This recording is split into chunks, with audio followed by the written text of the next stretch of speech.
પાટડીના સાવડા પાસે ટ્રક અને ટ્રેલર વચ્ચે અકસ્માતમાં ટ્રેલર ચાલકનું મોત નીપજ્યું। આ અકસ્માતના પગલે હાઈવે પર બંને બાજુ વાહનોની લાંબી કતારો લાગતા પોલીસે ઘટના સ્થળે દોડી જઈ કાર્યવાહી હાથ ધરી છે। પાટડી પોલીસે 2 થી 3 કલાકની ભારે જહેમત બાદ ટ્રાફિક પુનઃ કાર્યરત કરવામાં આવ્યો હતો। પાટડી તાલુકાના સાવડા પાસે ટ્રક અને ટ્રેલર વચ્ચે અકસ્માતમાં ટ્રેલર ચાલકનું ઘટના સ્થળે જ કમકમાટીભર્યું મોત નીપજ્યું હતું। આ ગોઝારા અકસ્માતના પગલે હાઈવે પર બંને બાજુ વાહનોની લાંબી કતારો લાગેલી જોવા મળી હતી।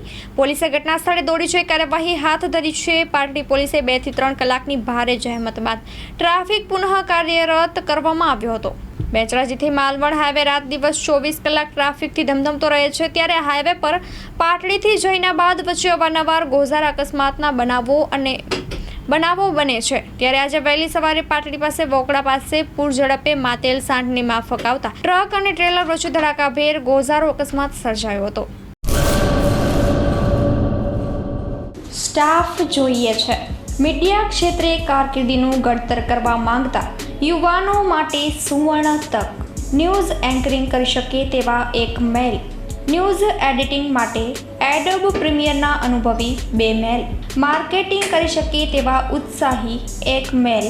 સંપર્ક 97 252 061 24 26। તમામ સ્ટાફ ભુજ કચ્છ ઓફિસ માટે જોઈએ છે।